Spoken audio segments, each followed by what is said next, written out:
In this world, there's two kinds of people, my friend. Those with loaded guns, and those who dig.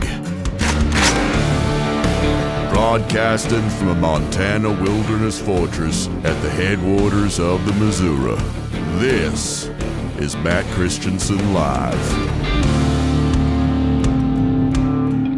I believe in the sand beneath my toes. The beach gives a feeling, an earthly feeling. I believe in the faith that grows, and the bow I goes to me. It's also being paired with a growing distrust of people like you who back things up with data and facts and science. Wow. People don't always trust it if it doesn't confirm their suspicions of something. Yeah, this is a problem going forward. It's the loss of people's trust in experts. Congratulations, butthead. And that's odd because if something happens to the plumbing in your house, are you going to say, oh, I'll fix it? Or do you call an expert? Hey, good. Shut up, bitch! Just ask yourself all the ways that you've engaged experts in your life, and then all of a sudden you have access to the internet and you say, well, I'm not going to trust experts, I'm going to trust my own research. Could have ultimately lethal consequences if you're making decisions that affect your health and well-being. It's not against the law, ho, fuck you. You serious? Yeah, that's a great point, and I always trust the plumbers on that. I'm never trying to do anything myself. Stop being such a pussy. I doubt it. You are fake news. You talk like a fag, and your shit's all retarded. Very fake news. I agree with that. I've become friends with school shooters. We're not paid actors. It really happened. All right, America, go to the YouTube right now. Skag free, whoever he is. Dude, Matt straight up sucks. In 5, 4, 3. I can't do it. Fuck it, we'll do it live.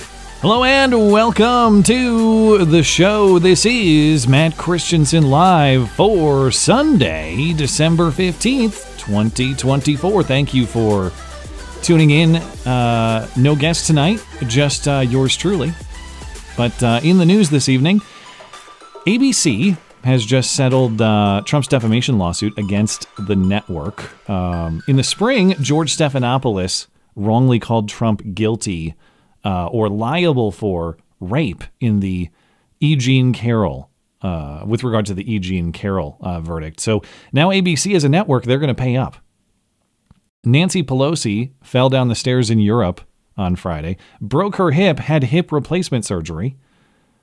Joe Biden sets the clemency record for commuting some 1,500 sentences, and he pardoned 39 more, he announced on Thursday, including a judge who actually put kids in juvie for money. So I guess there goes all the criticism of the for-profit prison system. The guy who was doing that abusively, Joe Biden says, you've paid enough. You're free to go. We have some updates in the Luigi Mangione United Healthcare CEO assassination, and Drone-sanity continues in New Jersey. We don't have much more clarity, but we do have Alejandro Mayorkas, our trusty Homeland Security Secretary, doing his usual routine of don't look at me, I can't do anything about it.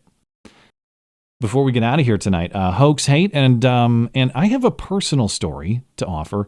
My personal quest for a non-insane pediatrician for my two sons. I thought I had succeeded in that about a year ago. This week I got a red flag otherwise, so I'll share a story on that and explain. Catch up with your Superchats as well. $10 and up on the Sunday show because I am a no-good, low-down money grabber, of course. Our friend Knuckle Hunky Buck will stop by for Super Chat once again. Speaking of, hey, if you enjoy the show, please consider supporting the show. Got ways to do that over on the website. As little as $1 a month, mattchristiansenmedia.com or mattis.gay.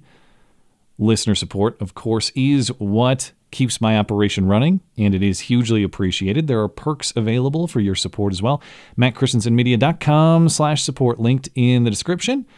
Got to say hi to our friendly listener-owned business for the evening as well. This week, that is our friends at Hope Innovations. Have you ever wanted to grow your own garden, but you didn't feel like you had the space? With food prices rising and chemicals being added to our food every day, you might consider adding a hydroponic garden system to your home. Grow clean and fresh produce all year round with the Eden Tower from Hope Innovations. When it comes to growing your own food, invest in the best system out there and discover the joy of regularly having freshly harvested salads, homegrown herbs, tomatoes, peppers, and more with your very own hydroponic system, engineered to be elegant and practical. The Eden Tower stands above the competition with its patented cup system that allows you to drop a seed and go. You don't need a green thumb to easily grow delicious and nutritious food. Get $200 off an Eden Tower hydroponics kit from Hope Innovations through a listener-exclusive link available only on my website. Head on over to mattchristiansenmedia.com/deals. Find the Hope Innovations link. Click that link. You get $200 off an Eden Tower hydroponics kit. You can get started growing your own food easily and simply today. Find everything you need from our friends at Hope Innovations, plus other great offers from the rest of our friendly listener-owned businesses like Hero Soap Company, Western Razor Company, Kineo Mountain Woodsmithing, and more. That's all at mattchristiansenmedia.com/deals. Deals by listeners for listeners. And hey, speaking of my friends at Hero Soap Company, don't forget they have just launched their Freedom Box, featuring 4 new exclusive soaps, all inspired by the triumphs of American history. Boston Tea Party, Overmountain, Frontiers, Liberty Cleanse. Pick up all 4 with the Freedom Box from Hero Soap Company, now shipping. Remember, listeners of this show get 10% off everything from our friends at Hero Soap. Promo code MCListener, high-quality, all-natural soap, shampoo, conditioner, cologne, and more. Hero Soap Company, promo code MCListener for 10% off all of it. I mentioned this on Wednesday, but in case people missed, I want to get people up to speed on what my plan for the holiday show schedule is. As I mentioned, I'm going to go solo tonight. No guest. Probably will for the rest of the year. I'm trying to ease my workload through Christmas and New Year's and just relax a little bit. I do have more contributors to the show coming. I got some people I'm really excited for in the new year. So we'll just take it easy to close out the year. Hit it hard again in January. And then I'm going to take a little bit of time off, but the Sunday show will remain. This coming Wednesday, the 18th, though, that will be the last Wednesday stream of the year. So there will be no stream on Wednesday, the 25th, because that's Christmas, or Wednesday, January 1st, because that's New Year's Day. But I will do Sunday streams uninterrupted. They may be a little bit shorter through the holidays, might be a little bit shorter tonight. I don't know, but we'll be back to full speed in January. And then my 2 short videos that I do each week, or shorter, not necessarily short. I like to think they're detailed. But I'll do those this week, and then after that, they'll be on break for Christmas and New Year's. And those will be back in the new year as well. As always, if you're confused, if you thought my content was going to be somewhere and you don't see it, head on over to the website, mattchristiansenmedia.com. Look on the homepage. Whenever I take breaks, I post a notification so you know. Or just consult my X account at ML Christiansen.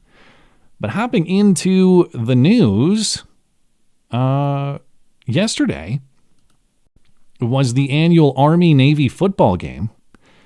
I forgot to, that's the wrong story. Hold on. Technical difficulties. Let me get this set straight. I'm already moving on to Trump. No, we got to get into Daniel Penny at the Army-Navy football game, and Donald Trump and all his friends. But yesterday was the annual Army-Navy football game, and Navy beat Army 31-13 in the 125th year of the tradition. This year the game was in Landover, Maryland, just outside of D.C., the stadium at which the Washington now Commanders play, not the former Washington R-words.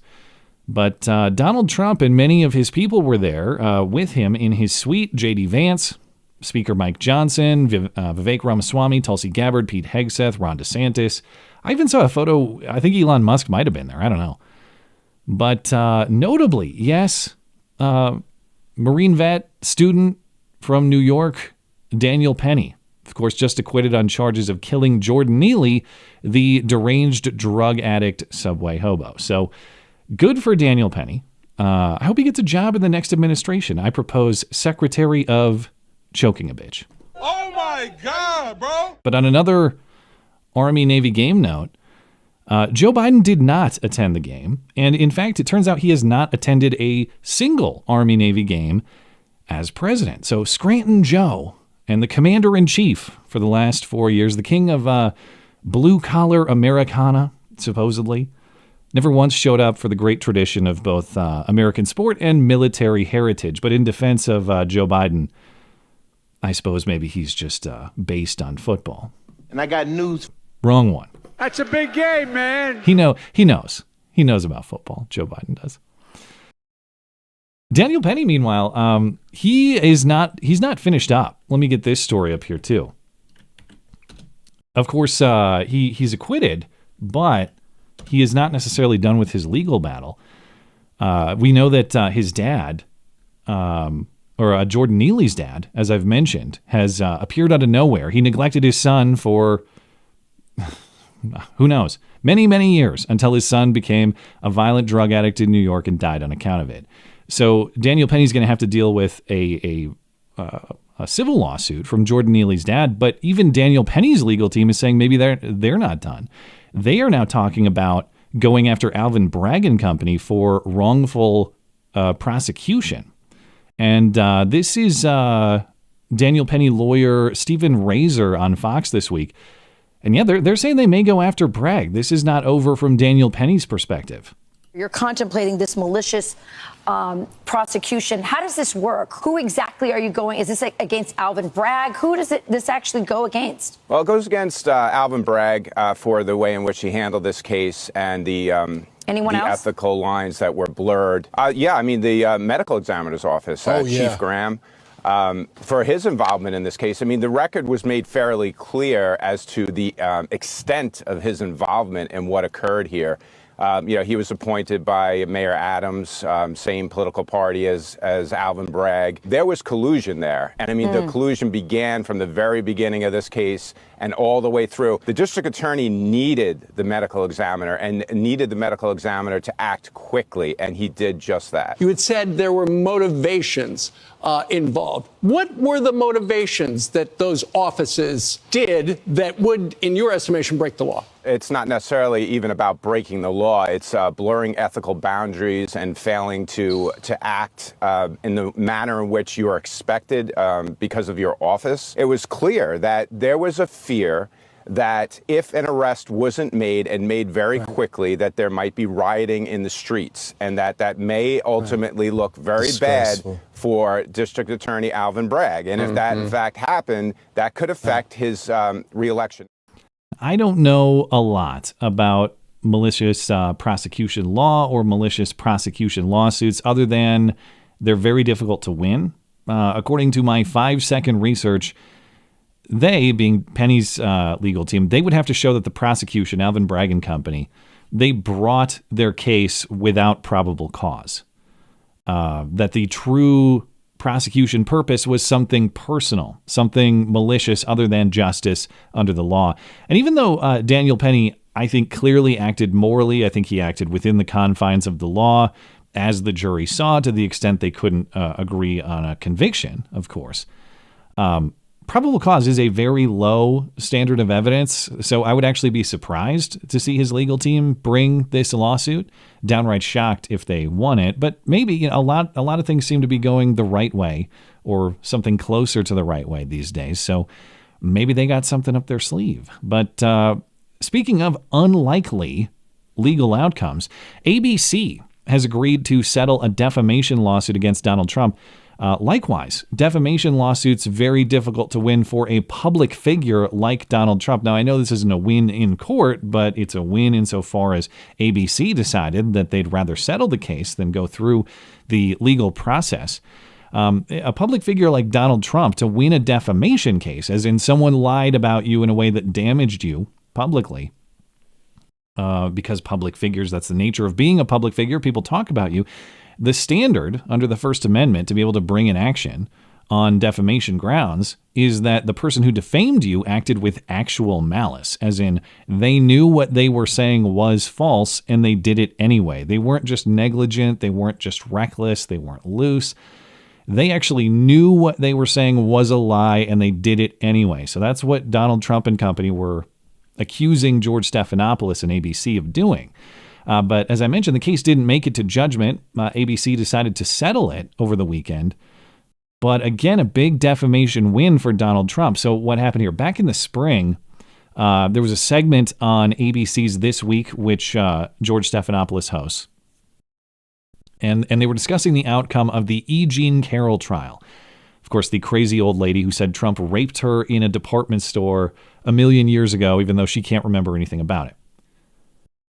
But ABC This Week host George Stephanopoulos, he was interviewing Nancy Mace, Congresswoman Nancy Mace, about the topic, and he insisted several times that Trump was found liable for rape in that case.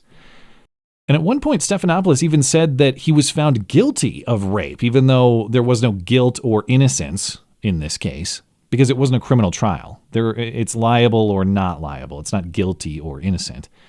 But here was the original exchange on ABC back in March.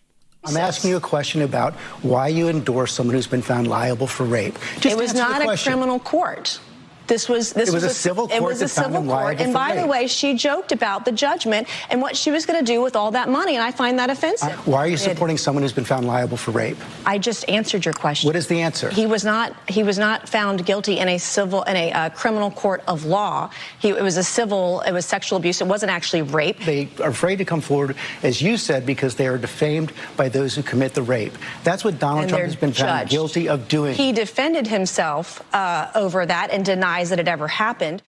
Okay, so what's the falsehood? The falsehood really is anything E. Jean Carroll ever said, but specifically in this case, the falsehood for the purposes of this lawsuit, this settlement, Trump was found liable for defamation and sexual assault in that particular case.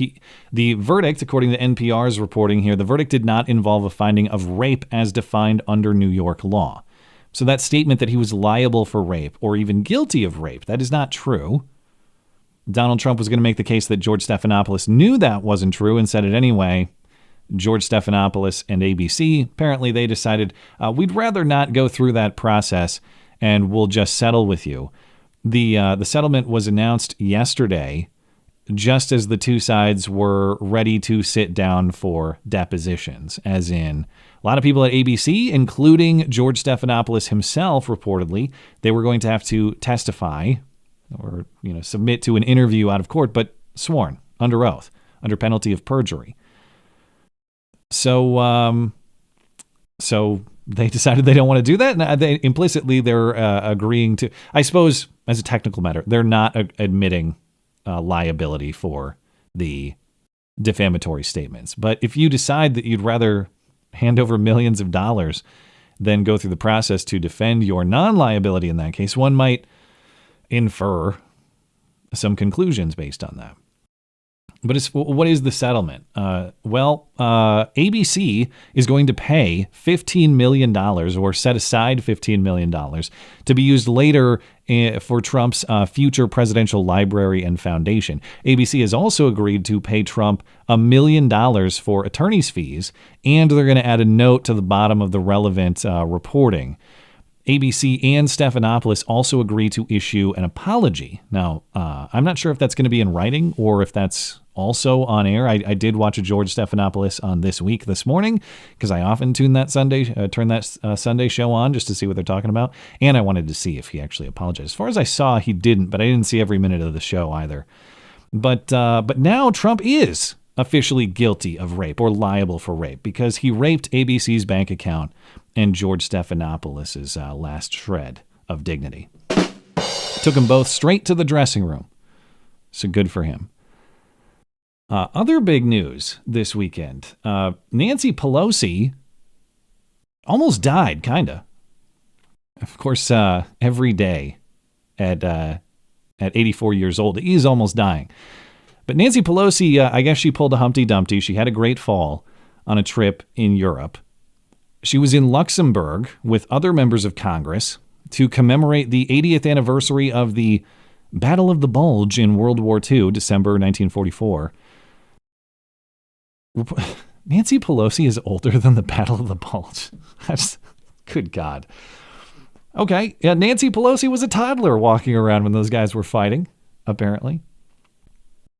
Reportedly, she fell down the stairs at some sort of palace in Luxembourg, broke her hip. She had hip replacement surgery in Germany and is reportedly recovering. Now, of course, I'm not going to be ghoulish and celebrate what happened. Good. Or urge people to place banana peels all around her home and office. As discussed last week, there are moral constraints we should observe against such things. But that doesn't mean we can't joke. Because after all, the reporting doesn't tell us exactly how or why she fell down the stairs, so that leaves us to guess. Why did Nancy fall down the stairs? Well, she became very top-heavy because of all that Botox. Why did Nancy fall down the stairs? Well, she was trying to carry too many duffel bags of cash over to Ukraine. Why did Nancy fall down the stairs? Well, she thought she saw an insider stock tip and she fell bending over to pick it up. Why did Nancy fall down the stairs? She caught David DePape balls deep in Paul again, and she had to chase him away. That's disgusting. Why did Nancy fall down the stairs? Her wind-up teeth dentures escaped, and she was in hot pursuit. Why did Nancy fall down the stairs? Her bar tab was due, and the elevator was down for maintenance. You suck, fuck you. Tough crowd. Why did Nancy fall down the stairs? Well, she did a Joe Biden impression just a little too well. Come on, man. Now, in fairness, Joe Biden only falls up the stairs, of course. He doesn't fall down the stairs. In the greatest political metaphor of all time, stumbling while ascending somehow. That's the Joe Biden way. So thank you for indulging me in the bit. But the big the big thing here, don't get too excited about Nancy Pelosi possibly leaving Congress. Remember, she's not the speaker anymore, but she is still in Congress. Because this is San Francisco after all. It only gets gayer from here, okay? If Nancy Pelosi goes, whether she resigns, whether this turns out to be a fatal health event, it only gets gayer from here. In fact, get ready for a big gay San Francisco wiener to replace her. State Senator Scott Wiener, who you may remember from such classic bills as decriminalizing the intentional transmission of AIDS and to reduce penalties for gay pedophiles, because regular old pedophiles, their penalties were a little more lenient, apparently. So we can't have discrimination against gay pedophiles. And Scott Wiener was the guy who corrected that in the California criminal statutes. And Scott Wiener has been very patiently waiting for Nancy Pelosi to die for many, many years. And she just won't do it. But he's been running a shadow campaign all that time. He's fundraising. He's building his network. He's trying to put himself in position to replace Nancy Pelosi when the time eventually does come, though who knows if it will. She probably died many years ago, and she's some sort of immortal cyborg at this point. It's probable that he would be the favorite to replace Nancy Pelosi if she does go, but he also can't necessarily escape the Pelosis, because it is widely believed that Christine Pelosi, this would be Nancy Pelosi's daughter, Christine Pelosi, is likely to try to replace her mom. And of course, Christine Pelosi enjoys all the same fundraising and endorsement connections in San Francisco. But hey, Scott Wiener is gay and pedophile lenient, so we'll have to see what the more valuable asset in that city actually is. On Friday, well, actually it was Thursday, it was announced Thursday, Joe Biden made history with the biggest single day of clemency in the history of the United States, or at least modern American history. That's what I saw reported. But he commuted about 1,500 sentences and pardoned an additional 39 people. So it's going to be a big party at Hunter's house, I assume. Now, the bulk of this move is for people who were on home confinement sentences and have been there for a year or more. There was a massive increase in home confinement in 2020 due to COVID. For perspective on just how big this move is, how many people he is granting clemency to. In terms of commutations, now, again, a pardon is excusing someone of a crime. Commutation is saying, hey, that's enough penalty for you. Go ahead and go on your way. Pardons, Joe Biden is not necessarily at some record number, but commutations, because of what he just did, that's more than double the next closest president of Richard Nixon. Joe Biden is up at 1,600 plus commutations. Richard Nixon, less than half of that, 691. And did I mention this part already? The second biggest day of clemency or act of clemency was his predecessor, or the guy before Trump. It was Obama, 330, shortly before he left office in 2017. So no president has ever done what Joe Biden just did, at least in modern history, both on the scale and doing it in one day. And he's not even done. You have White House staffers saying we're still reviewing additional cases. Presumably they expect to offer more acts of clemency, whether they're pardons or commutations. Once again, the rule of law president doesn't necessarily, his actions don't necessarily match that or those statements. Don't rule of law that way. Let's delete that rule of law. Other than that, I love the rule of law. And presumably, I haven't reviewed all of these pardons. There are 40 of them. So it probably would be a good idea to look at each in detail. But it looks like the most controversial one is the man called the Kids for Cash judge. This is former Luzerne County, Pennsylvania judge Michael Conahan. And he pleaded guilty to racketeering charges in 2011. He was sentenced to 17 and a half years in prison in, again, this was 2011. But between 2003 and 2008, Judge Conahan and another judge gave 2,500 juvenile offenders disproportionately harsh sentences, as in they were sending them to juvie. They were sending them to kiddie jail. And in exchange for those harsh sentences, received kickbacks from these private detention centers. So in other words, the jails were paying the judge to send kids to the jails, even though the convictions, the charges, standard practice didn't necessarily support that. And he did that in thousands of cases, apparently, in combination with another judge. And thousands of these juvenile sentences were vacated by the Pennsylvania Supreme Court.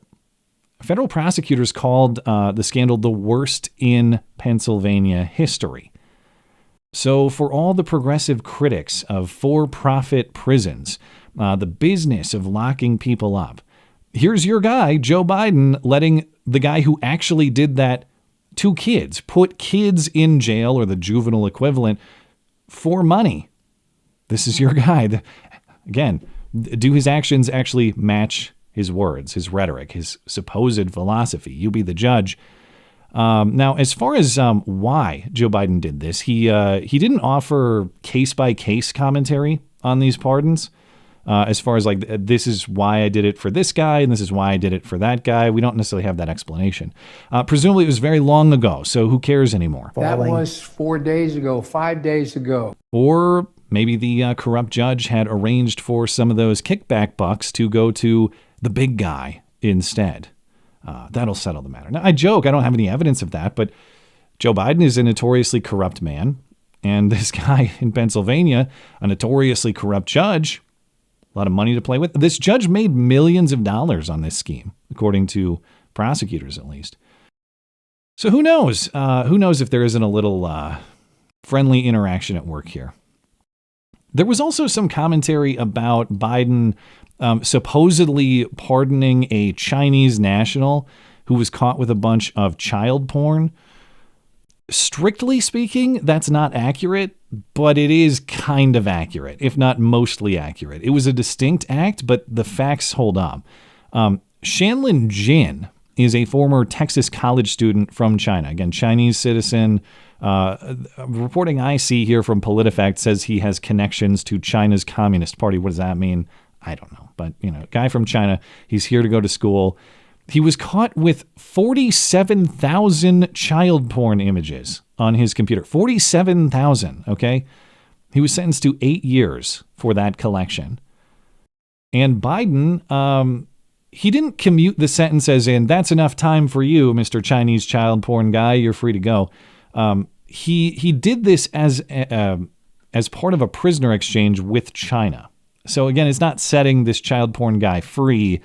It's saying, okay, get the hell out of here and go back to China and don't come back. Per the prisoner swap, Jin must leave the country and not return. Though, I mean, we've seen how not coming into this country, if you're not supposed to be here, has been treated under the Biden administration. So I can't imagine it would be that hard for him to come back here if he wanted to. Then again, we have an incoming administration of a different philosophy. So we'll see how this plays out. But to be strictly accurate, that act with the Chinese child porn guy, that was a different move for different reasons than this mass clemency that Joe Biden did. And supposedly the guy has to get the hell out of our country, which I'm fine with as long as he stays the hell out of our country. We'll see if that happens. At least insofar, I'm not fine with, obviously you commit that crime, you need a harsh penalty. But do we want to waste our time housing, feeding, spending a bunch of money on this person, or just get him the hell out of our country and make sure he doesn't come back? Those are the two competing philosophies of how that crime ought to be treated. I don't want to be misquoted or misunderstood with that potentially regrettable statement. Anyway, breaking news, the drone mystery has been solved over the weekend. All those drones flying all over New Jersey, just McDonald's delivery drones bringing Chris Christie his dinner order. And actually, this is the most plausible explanation I've heard. I'm sure those orders are very high volume. It does require dozens of drones to get the McDonald's order to that guy.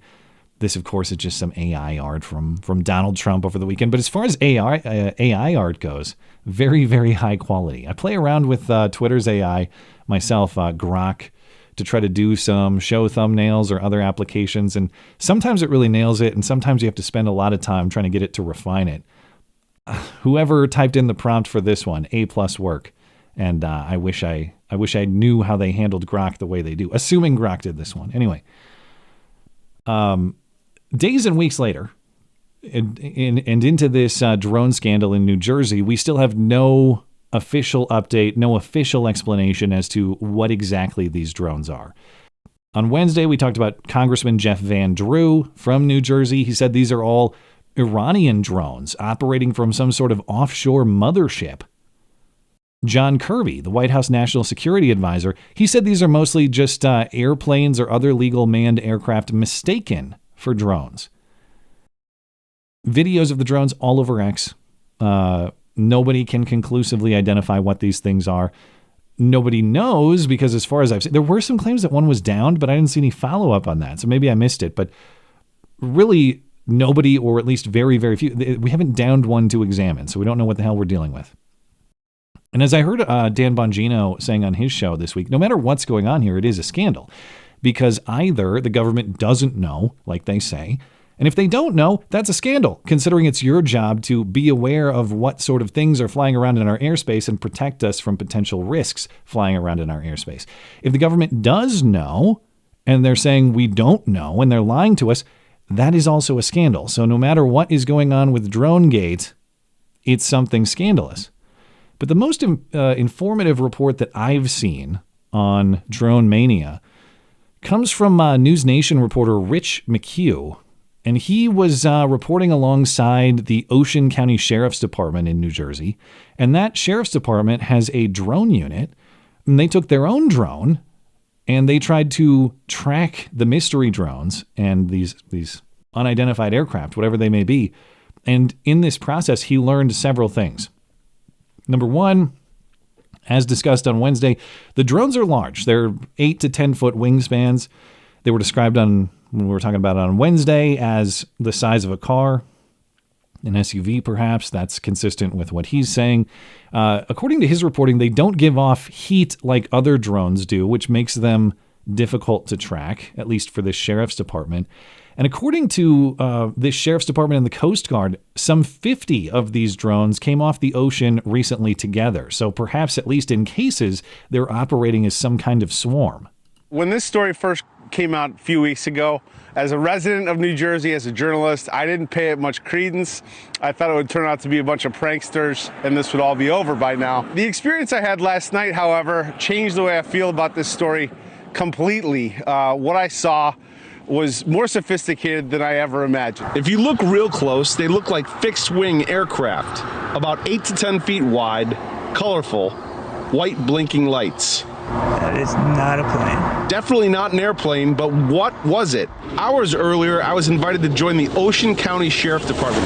They launched their own drones to see if they could intercept the mysterious aircraft New Jersey residents have been reporting in recent weeks. The department says these mystery drones evade detection because they don't give off heat like regular drones. Why do you think that is? We don't know. It's just something that we haven't, it's not something that we've had our hands on. It's not something that we've experienced. One of their officers called 911 after seeing 50 of them come off the ocean. Advised after we made contact with that officer that there were 50 that came off the ocean. 50? 50. That was my reaction also. There were 50 that were coming off the ocean. The Ocean County Sheriff, that drone unit, they have an industrial grade drone. They put it up. They were tracking one of these drones, Elizabeth, and they said this thing easily evaded them, disappeared out of thin air. Now, if that part about 50 drones coming off the ocean is true, that, of course, would challenge and probably debunk the claim from primarily federal government sources saying, what do you mean? This is just normal, everyday aircraft operation. You're not seeing what you think you're seeing. It's just normal plane activity. If that's true, you got 50 of these coming off the ocean at once. That's not hobbyist activity. That's not service drones like delivery drones or something else operating that way. That is some sort of large-scale coordinated activity. It would also, of course, support the idea that there's an offshore base of operation, that these drones are coming from somewhere in the ocean and then going over land, as was originally claimed by Congressman Van Drew from New Jersey. Now, whether they're Iranian or not, who knows? But part of his claim was, are they coming from off the ocean? Is there a base of operation from off the ocean? This isn't just crazy, kooky congressman guy saying that now. Now it's the sheriff in Ocean County, New Jersey. He referenced, the report references Coast Guard officers saying the same thing. How we don't know what these drones are is its own scandal, but how we don't know where they're coming from is another. And I do have a hard time believing that we are believing the story. We don't know what these are. We've been out-teched by like a bunch of hobbyists or potentially a foreign actor like Iran or China or something like that. I just don't buy that. I count me in the camp that believes the government knows exactly what these are. Perhaps they're even an operation of our own government, but there is no way that the government, and when I say that, I mean the federal government, that the federal government is actually in the dark on this. They have no idea what's going on. Oh, man. And actually, it's you with your stupid eyes seeing things that you're actually not. But, who's in charge of this from the federal government perspective? Do we have any hope of getting information out of the federal government? For now, we're not going to learn anything meaningful about drone mania because mostly this falls under the jurisdiction of Homeland Security Secretary Alejandro Mayorkas. He's in charge of monitoring this, taking action against this, informing us as to what's going on. Now, recall Mayorkas doing absolutely nothing about the border for all these years. Now he's doing even more nothing about the drones. And in an interview with Wolf Blitzer on CNN, Mayorkas said, don't worry. He has his experts looking into it, and just wait for all the expertise. You're going to be blown away. And while you wait, don't you dare discredit the expertise of any of his top experts. I want to play something another New Jersey congressman, Republican Jeff Van Drew, said about the drones over his state in New Jersey. Listen to this. We're not being told the truth. They are dealing with the American public like we're stupid. They don't know what it is. They don't know what it's about. They haven't taken one down to analyze it. They have no idea where it comes from, but they know that it's not that. I mean, that's nonsense. They do not know what they're doing. Why don't they take one of them down, analyze it, and let us know what's really happening? What do you say to the congressman? Well, first of all, we have experts, and he should not diminish the extent of their expertise and the extent of their dedication to the well-being of the American people. Number two, it's not as though anyone can just take down a drone in the sky. That in and of itself would be dangerous. Do you have the authority to shoot down drones? Our authorities are very limited. That is precisely why we have gone to Congress to expand those authorities. Yeah, it's not like someone can just shoot down a drone.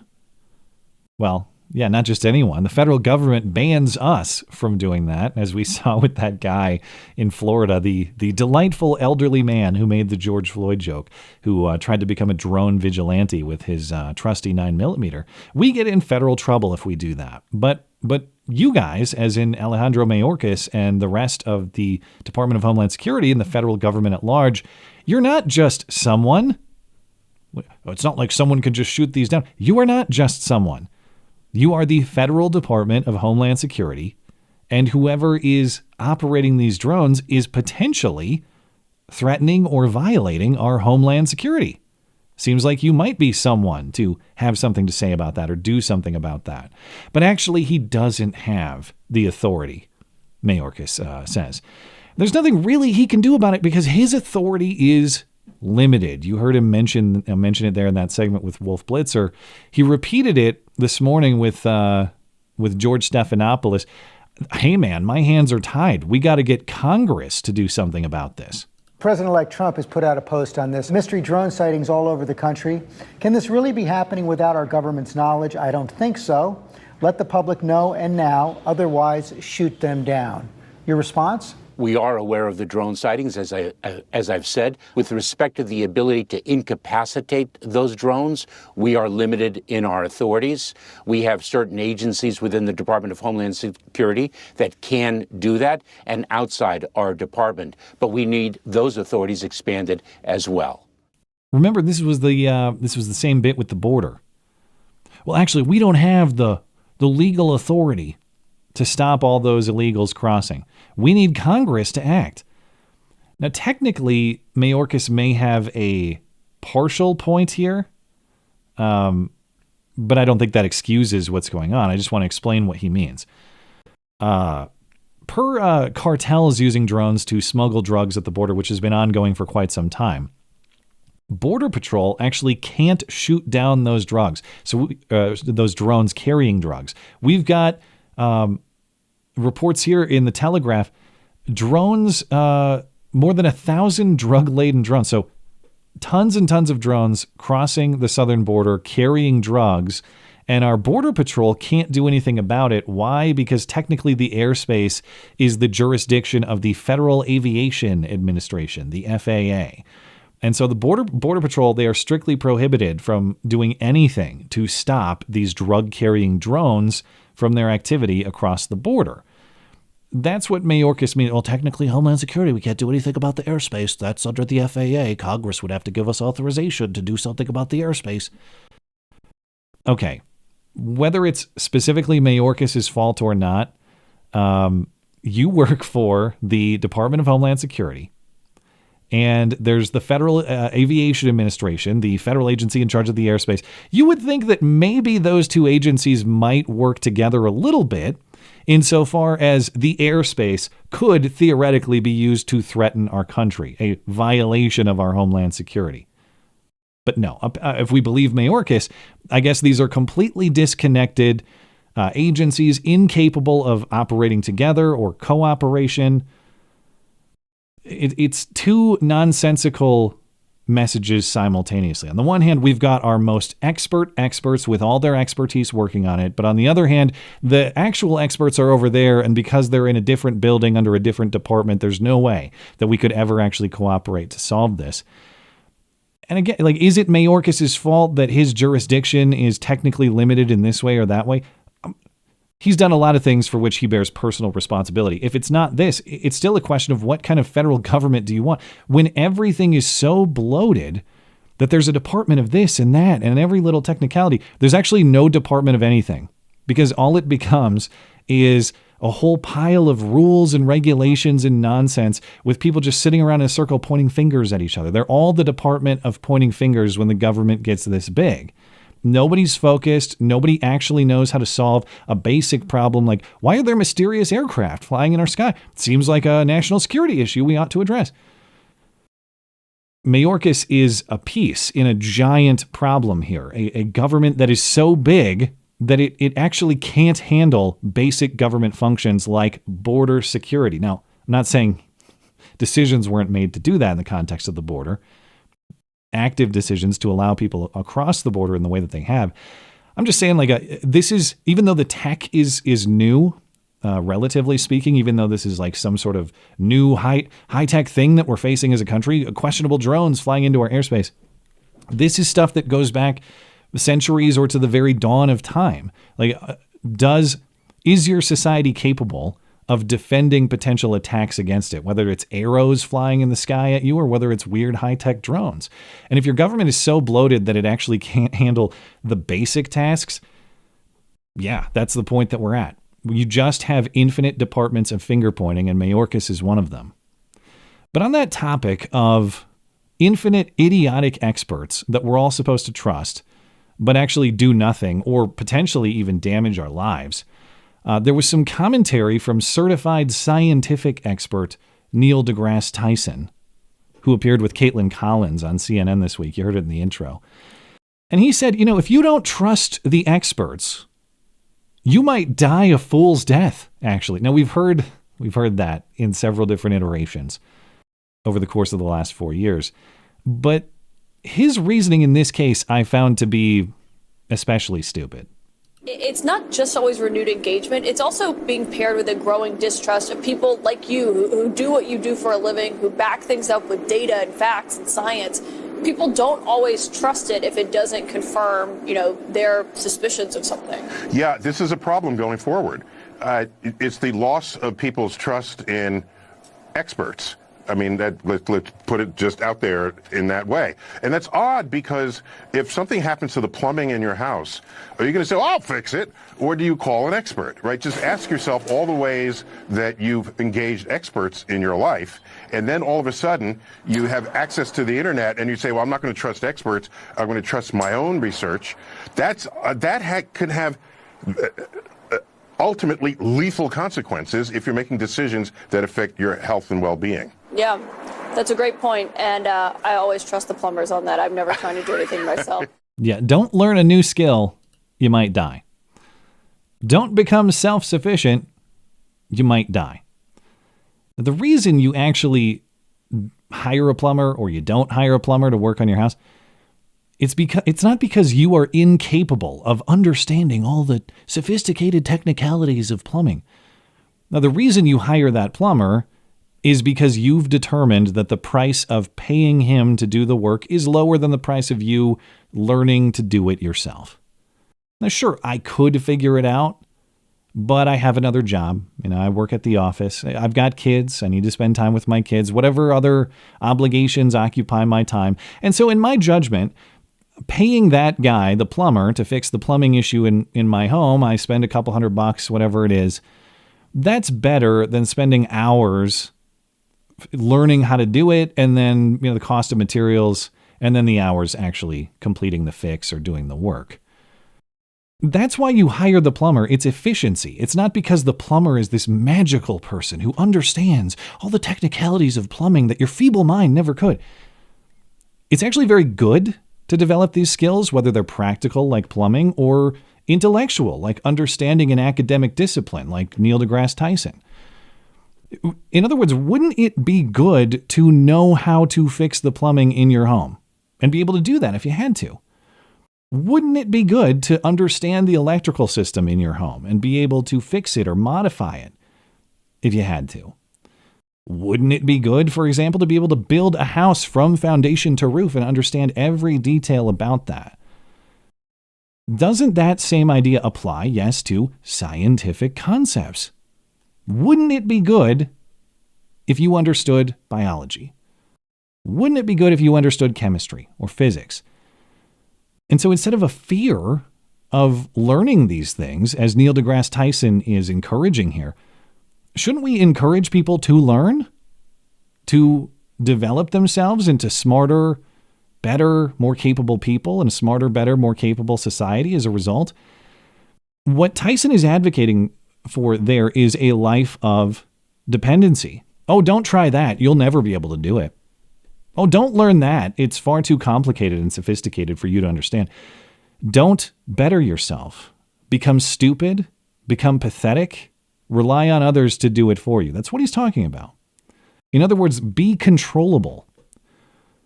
Now, either Tyson hasn't thought through what he's saying, in which case he's not as smart as he insists he is, which is probably true.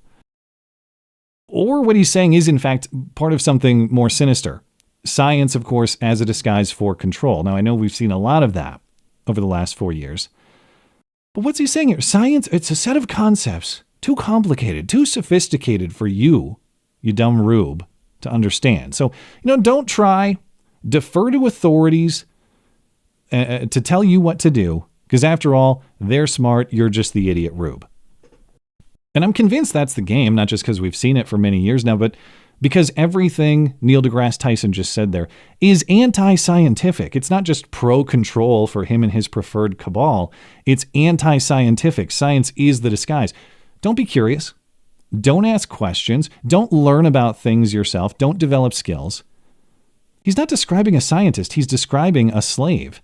And that probably is the point, of course. But before we get to break at the top of the hour, also have some updates from Luigi world. It's not just drone mania, it's Luigi mania. And there's not a lot of major things to update on since I talked about it on Wednesday. This, of course, the case of the assassination of the United Healthcare CEO. Now, Luigi Mangione, the suspect, he's still in jail in Pennsylvania. He's fighting extradition to New York. Assuming the story as told is accurate, which, as discussed on Wednesday, I have a lot of questions about, there are still two huge mysteries. Number one, what the hell was Luigi doing for the last few months? When he just totally disappeared from everyone who knew him, friends, family, then reemerged for this street assassination in plain sight. And number two, what was Luigi's specific motivation against United Healthcare, against CEO Brian Thompson?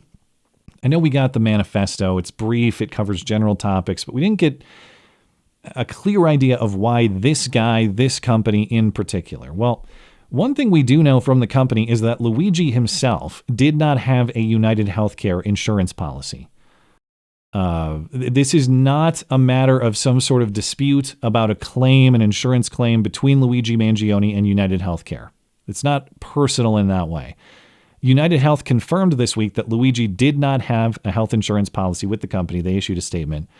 United Health spokesman says, not just Luigi, his mom. There's been a lot of internet speculation about maybe his mom had condition X, Y, and Z, and a claim was denied for his mom. They say they haven't, his mom doesn't have a United Healthcare policy either. The statement doesn't, as far as I've read, it doesn't say they never have, but that seems implied by it. I'm understanding this to mean they don't and did not have a policy in the past. They've never been insured by United Healthcare.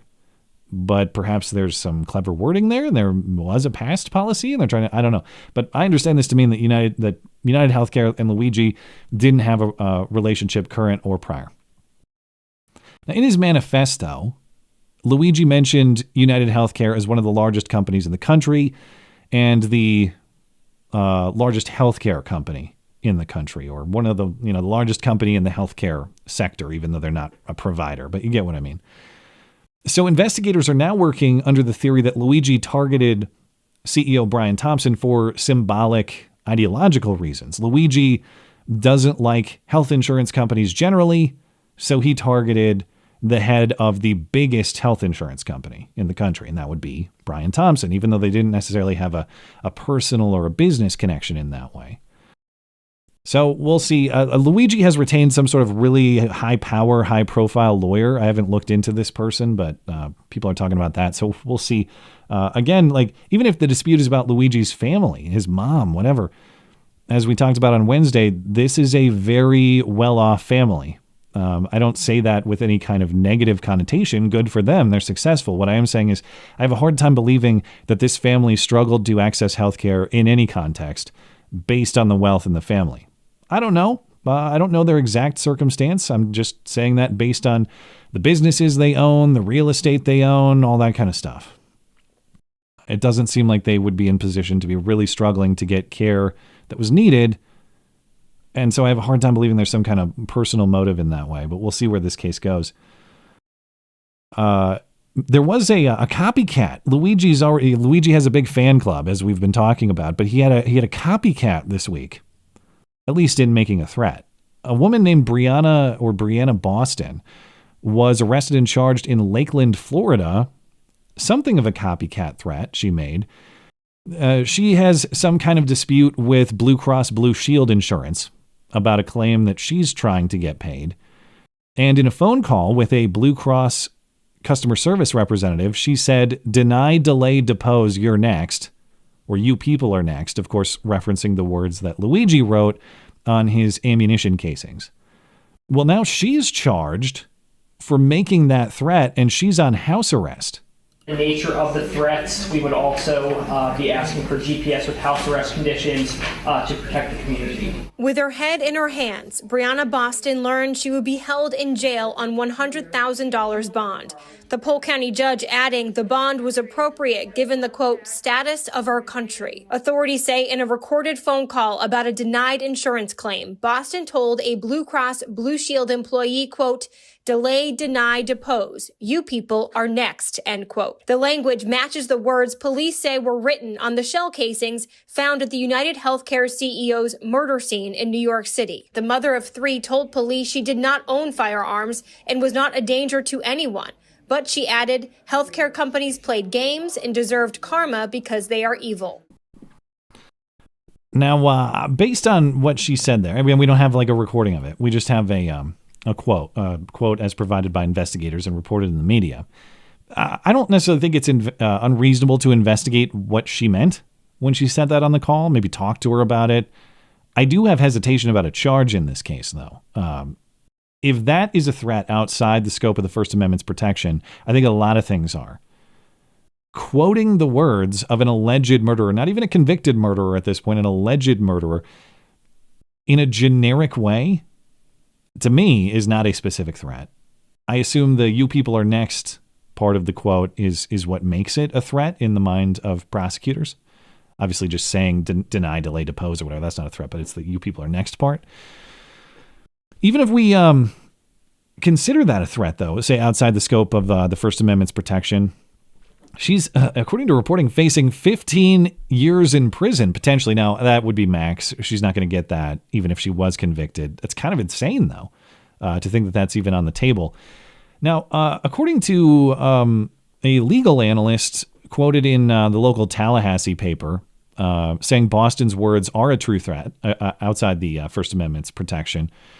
According to this person, his name is Gary Edinger. He says, there are a whole lot of factors, and these are really hard cases that are extremely fact-dependent, but I don't think this is a close one. He's saying he thinks it's criminal, not close criminal. I don't know all the facts, but what stands out to me is the exact words used in the exact context, and the recipient of the message being actually the insurance company, or an insurance company. It's not the same insurance company, obviously, but it is an insurance company. Now, according to true threat precedent that the Supreme Court set in 2023, this has been an evolving doctrine with the court for a while, and there's been some disagreement among lower courts. But the Supreme Court did take it up last year. It was a case called Counterman v. Colorado. I don't have all the facts in front of me, but bottom line, for prosecutors to survive, or for their charge or potential conviction to defeat a First Amendment challenge, they would have to show that this woman consciously disregarded a substantial risk that her communications would be viewed as threatening violence. That's legalese, like how that's been interpreted, I couldn't tell you.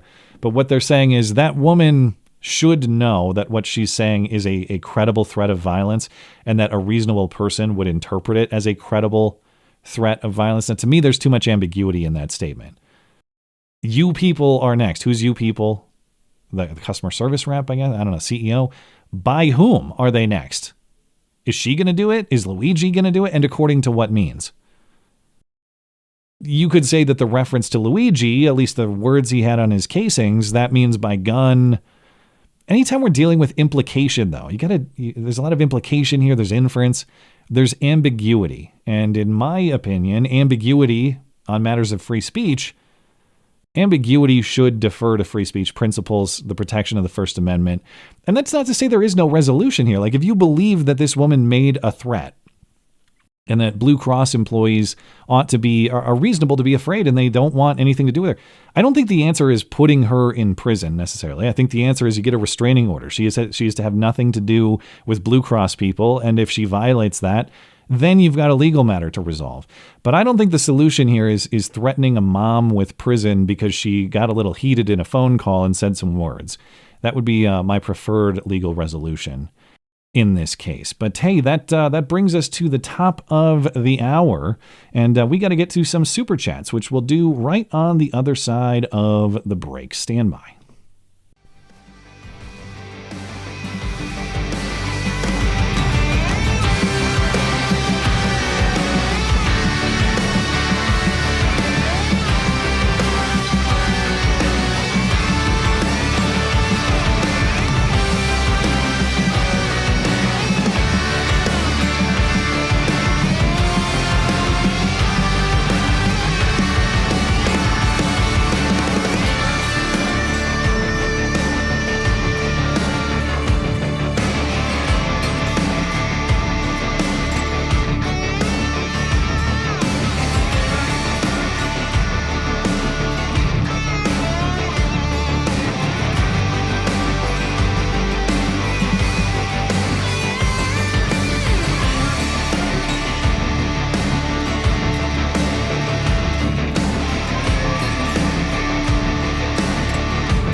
All right, unfortunately, I'm having some technical difficulties with Mr. Hunky Buck. We're going to see if we can get him in here, but I don't want to keep you people waiting. So let me hop into Super Chat. We will do the best we can with the duct tape production in the meantime.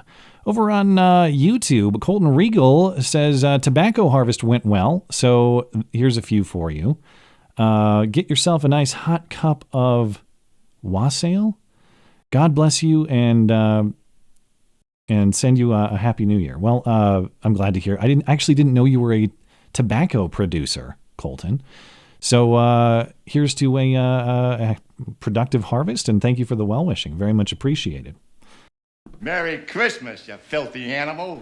Bobblehob, New Jersey resident here, convinced that the drones are military or Fed operated, likely as part of a training scenario or to gauge public reaction to. Military train in public on the military trains, like military personnel train in public on the DL all the time. Yeah, I don't buy for a second that the federal government is unaware of what is going on here. Is it a federal government operation? Certainly could believe that. Does the federal government lack knowledge about what exactly is happening here? Don't believe it for a second. Moist Farts says, hey, F-slurs. You're a faggot. I noticed an unidentified moving object in KHB's pile of dry... KHB, Knuckle Hunky Buck. We'll see if we can get him back on camera to evaluate. An unidentified moving object in his pile of dried up man juice or laundry last week. Congratulations are in order because I assume he knocked up one of his love socks. That's disgusting. I'm sure he'll be a great dad to little LaHunky. You suck. Fuck you. You suck. Fuck you. I'm bummed that he's not here for that because that was good. You know, he did. I'll leave it to him to describe the bit when he's back here in the future. But yes, there was something of an animated character in the laundry pile last week, which I didn't even notice while we were live. So good eye, Mr. Moist Farts. Mark Waz says, hey, Matt, it's been a while. Wanted to wish you a Merry Christmas. Well, you as well. Merry Christmas, you filthy animal. I finally bought a home. Still New Jersey, so was hoping you'd cover the... you're still in New Jersey, so hoping you cover the drone story, of course. I don't like the show change. Sad to hear, but a good thing. Well, it's been a while, Mark. I am very happy to hear from you, and congratulations, man. That's really... obviously, things are crazy right now with the costs of everything, including borrowing, and home ownership is unfortunately less attainable than it used to be. But it's a great move for you, man, not just financially, in terms of getting ahead, building equity and all that. But to Neil deGrasse Tyson's point, don't want to mispronounce the name of the certified scientist. To his point, home ownership does present you with a lot of challenges, tasks, responsibilities. When I was a renter, if the sink goes haywire, well, okay, that's the landlord's responsibility. It'd be a problem, actually, if I went and tinkered with it. Once you own your own home, these problems present themselves to you, and you're going to have to figure out how to resolve them, whether you hire someone to do the work or you take the work on yourself. But a lot of the little things, the sink goes bad. Like, I don't know, just small things that a lot of professionals might not even be interested in doing because they're such small things. You don't really have a choice but to learn them. And contrary to what Tyson was saying, I can't believe you try to take on such a complicated task yourself. What are you going to do? Look on the internet? Yes, I'm going to look on the internet. Do you know how much stuff I've learned on YouTube? Tasks around the house, fix-it things that I couldn't figure out. I had a bad furnace in the old house. It would always go haywire. And if that's the thing about a furnace, man. When your furnace goes out and it's below zero outside and there's a freaking foot of snow on the ground and you have infants at home, you got to figure out a way to heat your house. And because everything is so crazy, or maybe you don't have the money or whatever else, the furnace guy might not be able to show up for a little while. So what did I do? I consulted YouTube. I looked at furnace repair. And of course, the thing that I had to do to get the furnace operating, because furnaces have so many different safety settings and all sorts of things to make sure that your home doesn't burn down, which is good. I appreciate that. But that means they're kind of complicated systems, or more complicated than they would have to be in the perfect world of efficiency. But what did I have to do? I just had to take some steel wool and scrub down a little sensor in there, the flame sensor that makes sure that the furnace isn't just running gas and flooding your house with flammable gas. So what did I do, Neil deGrasse Tyson? I consulted the internet and I solved the problem. And guess what? I learned some things about furnace systems. Now, I'm not good enough to go to your house and fix your furnace, but I was good enough to check up on the furnace in my old house, at least annually when it starts kicking in the fall, and make sure that the things that need to be working are working. That was a skill that I learned through home ownership. So to bring it back to your chat, Mark, to circle back, embrace those opportunities. It can be stressful at times, like, oh man, this thing's gone haywire. Embrace those opportunities to learn a task around the house, and eventually you'll become very proficient in all those things. And it's a source of pride. Like, Yes, I fixed this thing at my house. It feels great when you do it. So Godspeed, man. Congratulations. Injured Guardian says Tyson has Muhammad Ali syndrome. He thinks that knowing a lot about one thing means he knows more than the rest of us about whatever he wants to dictate. P.S. Neil censored my prior topic. I might email. I'm sorry to hear about that. That's Neil Mohan, not Neil deGrasse Tyson. You're always welcome to email me. I'm sorry that he banned your chat, but yeah. I've heard Bongino talk about that too. That oh, hold on. Let me try something here. While I'm going on and on and on, it looks like Hunky Buck was trying to get in. Let me see if I can get him. If we can get this resolved. Yeah. What was it? What was the Bongino thing? The Bongino thing was the difference between smart people and smart stupid people. But the smart people understand the limitations of their own knowledge. That is what he was talking about. Like it's kind of the Socrates thing. The reason Socrates was wise is because he knew he was unwise. One of the highest levels of intelligence is understanding your own limitations. And I would agree with the assessment that maybe Neil deGrasse Tyson lacks that capability. But hey, guess what?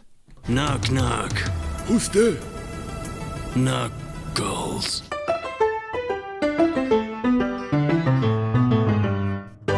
And now it's time for Super Chats with Knuckle Hunky Buck. I'm a knucklehead at times. We're going to have to figure this out. You know, the thing is, Knuckle Hunky Buck and I spent a good amount of time last night making sure that this was going to be the smoothest entry ever. And, here we are. But I guess that's part of the bit. Now, Mr. Hunky Buck, before we get into it, Moist Farts, Chatter Moist Farts, I'm not sure if you have that in front of you, but he did, in fact, recognize the sock puppet character that appeared in your laundry pile last week. And he congratulated you on your presumed consummation of the relationship with this sock puppet. Do you have any commentary? What sock puppet? We don't want to show him how the sausage is made, do we? Perhaps an unfortunate metaphor in this context, for sure. I maybe did hear a little rustling in the laundry behind me last week. You know, it's not how the sausage is made; it's what was made from the sausage. I left off with, as you'll see, I've been listening to some Jordan Peterson lately, and I decided to clean up my room a little bit. That's great. I'm glad I got the laundry folded and stacked neatly. Now, you clean your room, but as Neil deGrasse Tyson says, you do not repair anything. If there's a leak in any of the plumbing, if there's like a light switch that's not working, do not risk death by attempting to repair any home systems yourself. Well, you always got to leave everything to the experts. Trust the science, trust the experts. You seem like that kind of guy to me.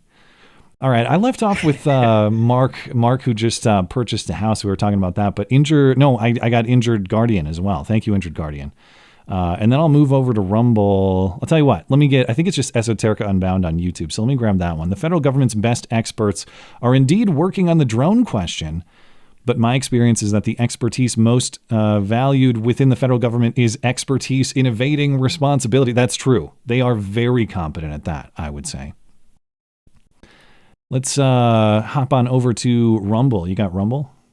I do. Looks like I only have one on Rumble here. It's Burnt Toast Space Girlfriend. I like that name.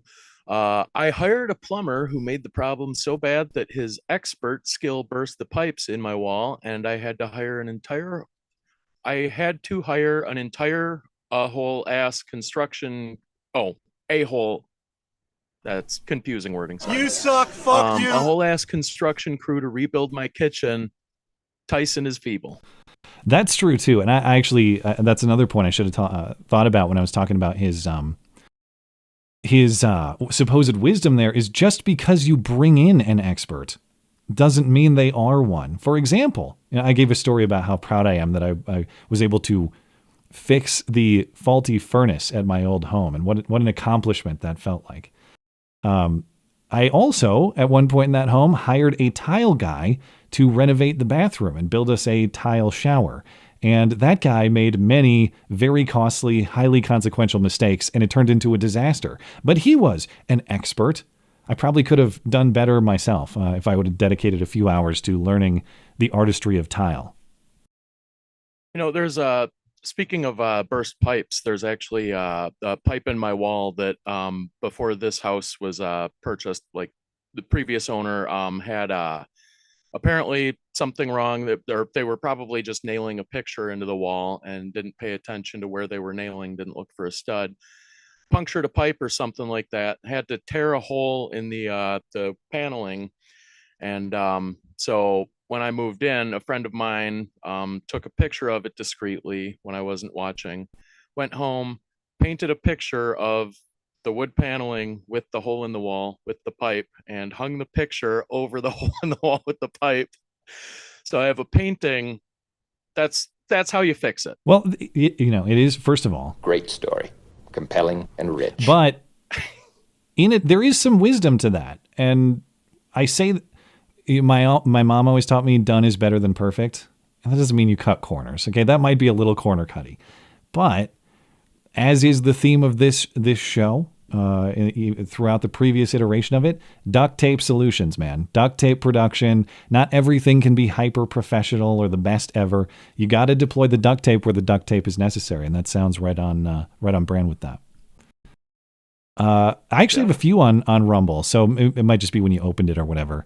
But I got Lbot, of course, Lbot making his nightly appearance. I am not going to be niggardly. Streamly. His appearance his appearance more often than not, however you might phrase that. Thank you, Lbot. Yakko. It seems that most of the drones are aircraft. As for the rest, if drones are being used for nefarious purposes, why have them illuminated? Or maybe it is all just a distraction while something else happened. Yeah, I mean, that is a hole in the theory or the thinking that these are some kind of hostile actor. It's like if you were trying to commit some sort of hostile act, you would be more stealthy. On the other side of it, though, all sorts of investigators say when we try to track these, they turn off their lights or otherwise disappear and we can't track them. So it almost seems like a tease, like, haha, we know that you can see these and you can't do anything about them, sort of thing. You got any drone theories? I mean, I don't want to end up getting Alex Jones out of more money than I'll ever make in my life and come up with any crackpot conspiracy theories. But you don't want the Sandy Hook parents to come get you? I mean, like when they're immediately like, oh no, those are nothing. Those didn't come from a ship at all or anything like that with ship number IMO 4206969. No, we don't know where they came from. Like, they know something. They've got to know something. If they're tracking all your metadata, they've been tracking us for years. They know what the damn drones are, and they just don't want to tell us. Probably government. Probably just like, oh, we can't let them know or they'll get scared. No clue, but. Flayer Cake over on Rumble says, "Remember the Liberty." I assume that's a reference to the USS Liberty, the ship that was attacked by Israel way back then. I don't know a lot of the history of that event, but I know Candace Owens is going off on it right now. So I guess if you're like that would be the place to go. I don't have a lot of information on it, but yeah, to the extent U.S. forces were attacked, of course, remember it. I got a refresh over on YouTube, thoughts and vlogs. The thing is, Knuckle Hunky Buck and I spent a good amount of time last night making sure this was going to be the smoothest entry ever. Matt Christiansen, 12/15. That's a big game, man. I guess what I just have to say to you is, are you gay? You are gay. Why are you gay? I could go on. But yeah, that actually was not a setup. That was sincere. We did spend a lot of time last night attempting to make this a smooth operation. Maybe we should start doing this through Skype instead of Zoom. I don't know. That introduces its own complications. But I guess to Mr. Thoughts and Blog's point, we're going to need a little more practice with this. You want to do it now? I'd love to do it right now. We'll arrange off air. Blankets over on Odyssey says, Matt, what are your favorite things to do on Christmas? I guess it depends on the era of my life. Now, obviously, I'm older now, and so I look forward to my boys getting the Christmas experience. My older son, Calvin, is 3 and change now. And so he really hasn't had a Christmas where he gets it. But now this year, like, we got the tree up, we got the stockings. We'll do the presents on Christmas morning. He's at the age now where he gets these concepts a little bit more and he's able to talk about them.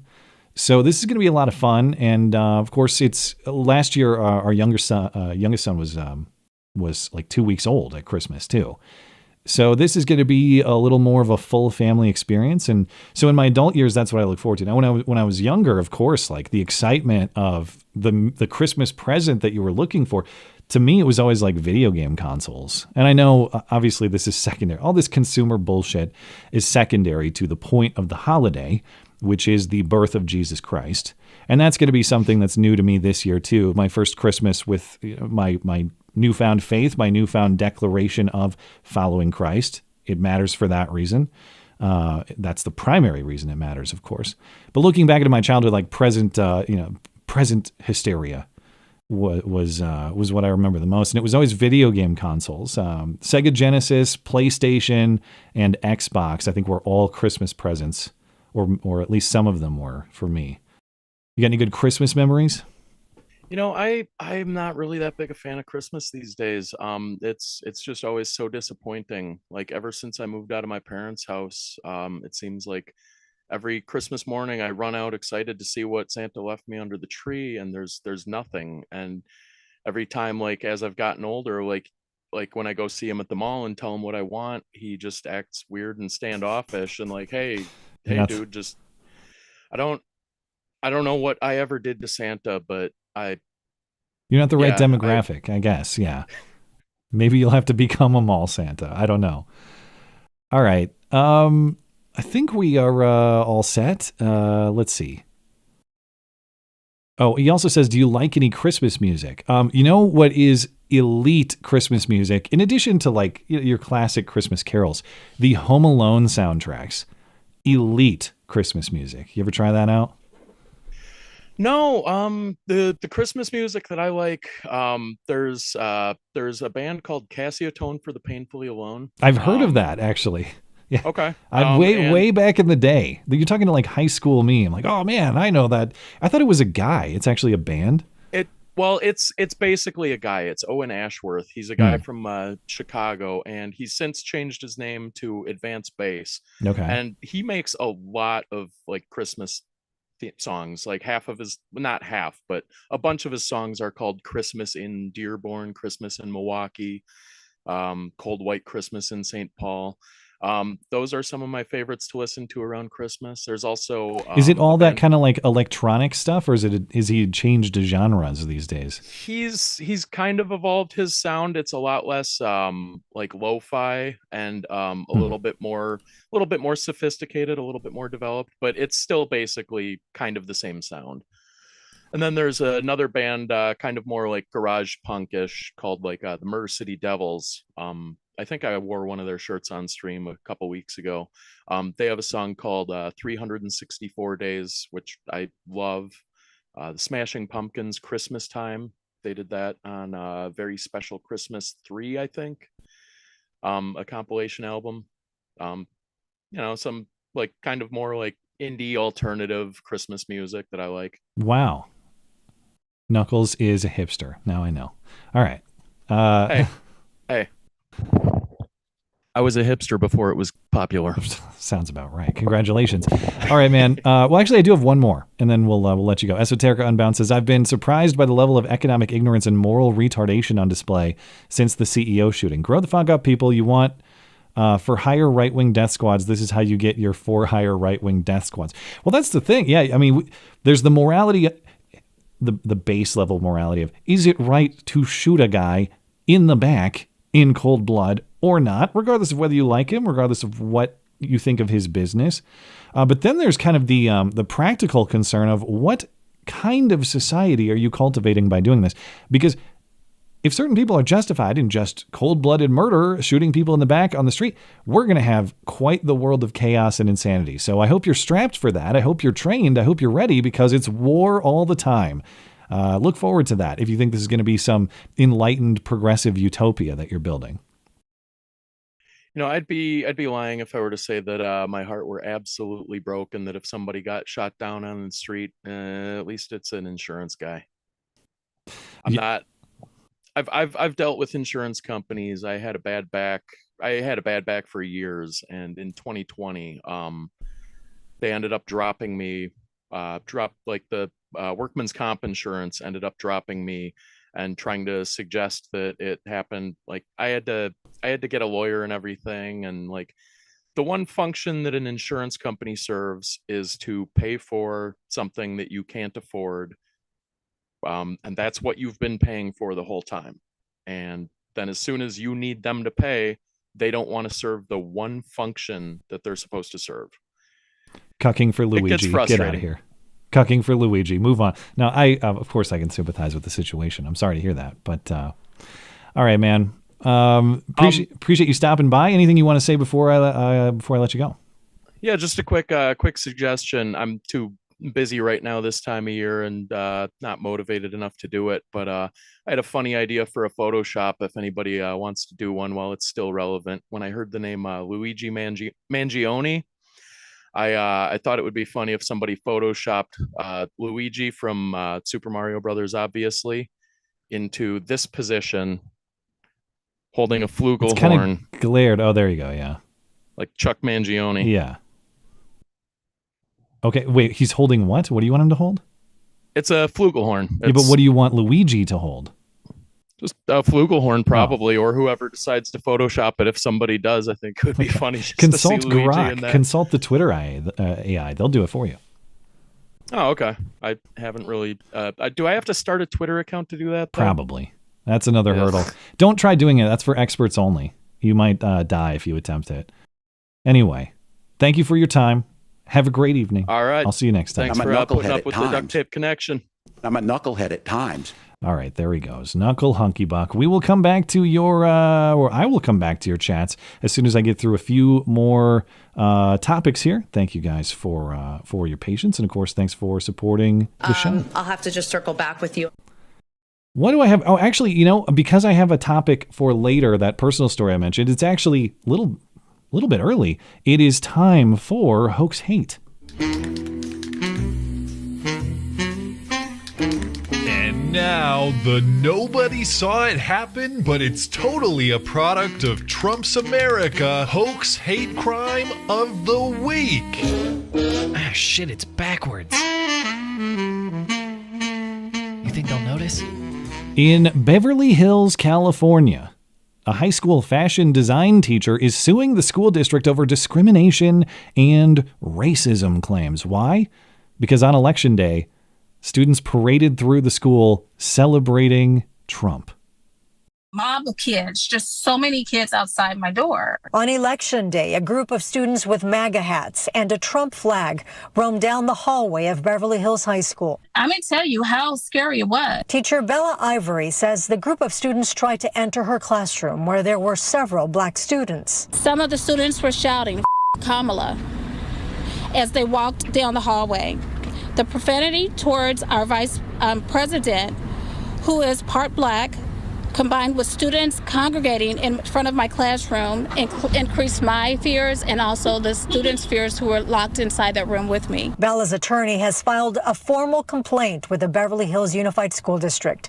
He plans on filing a lawsuit next. We allege discrimination, harassment, retaliation, racial comments, physical threats. That's what this lawsuit is all about.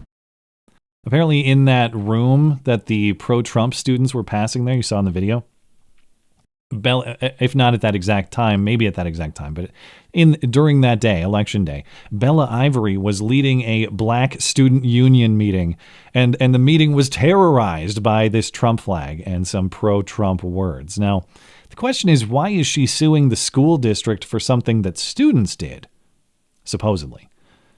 Well, she says because the school district has long cultivated a discriminatory environment, and they've refused to correct the matter. This is just one more episode. So what has actually happened here? Well, again, it looks like kids walking around with a Trump flag, maybe a little bit of Trump enthusiasm. What was racist about this? What was threatening about this? What was terrorizing about this? As far as I've seen, nothing. Supposedly her lawyer has video of students using the N-word, yelling the N-word, something like that. I couldn't find this video. I don't see it. Student supporters of Bella Ivory claim they have heard the N-word around campus and seen it written on bathroom walls. That week, being stormed to being called the N-word, being shunned all because you were black, became the normal. In recent weeks, I have seen racial slurs scrawled across the walls of our bathrooms, hateful rhetorics being spoken by fellow students in the hallways we share, and violent behavior towards Miss Bella in our club. Well, if it doesn't have the N-word written on it, is it really even a bathroom stall at all? Some might wonder. But again, no evidence, just claims. So, scooping up public dollars and resources to be a victim in Beverly Hills. If only we could all be so lucky. In Carmichael, California, just outside of Sacramento, a lesbian with some sort of pasta restaurant says someone threw a rock through her storefront window right where she hangs her pride flag. It really felt like they were trying to scare me. Mary Villardo was inside her business, the Chubby Cupboard in Carmichael, Sunday afternoon when she heard a loud noise. There was glass everywhere. It was on the chair. It was all over the floor. And then this rock was sitting like here on the ground. Villardo believes a pride flag hanging from her window. Yeah. I was really surprised. Is the reason her business was targeted. It was through the window with the queer flag, not the other window. Instead of being scared and hiding, I would rather, still be a proud lesbian business owner. For now, it's the community support that's helping her keep her doors open. It's just a speed bump and you can get over it and you can move forward from there. No, her name is not Mary Lardo. It's Mary Villardo. I had to double check. I think she should really lean into it. Do away with this rainbow crap. Instead, rebrand. The Chubby Cupboard, I guess, is kind of on brand. That's the name of this pasta restaurant, the Chubby Cupboard. Lean into it. Make it Mary Lardo's pasta feed bag. Business will boom. This rock attack happened last week, and police still have no suspects, but Mary Lardo is getting cameras to protect her spaghetti pride away from fettuccine fundamentalists who have come to attack it. She'll have to place those cameras carefully, of course, because if she steps in front of one, it's going to block that entire field of view. But she does have a GoFundMe for these cameras and other necessary items for her Chubby Cupboard restaurant. She's raised almost $1,500. So we'll see how long this proud lesbian business model actually lasts. Now, yesterday, I posted a full video on the accuser in the Duke lacrosse rape hoax from 2006, finally admitting that she made that whole thing up. It did not happen. And you can find that video on my channel or my homepage, mattchristiansenmedia.com. I'm not going to go through all of the details and all my thoughts again, but there was one piece of the story that I didn't get to. And all I can say is, man, I hope that my takes one day age like Stephen Miller's. Now, recall Stephen Miller is the longtime Trump advisor, particularly on border issues. He is going to continue with the new Trump White House as Homeland Security Advisor. Back in 2006, he was just a humble student at Duke, and he was a writer for the school newspaper, and he made several national news appearances covering the story, and he was one of only a few at the time correctly calling this as a fake and a rush to judgment. I speak for many students when I say that we're very, very concerned that two innocent people may have possibly just had their lives ruined. Lord, your first concern is that somebody's falsely accused? Don't tell me what my first concern is. I was disturbed to see how people were saying, why aren't they coming forward? Why aren't they saying what happened? Why haven't they spoken out against other players? But no one said, wait, hold on a moment.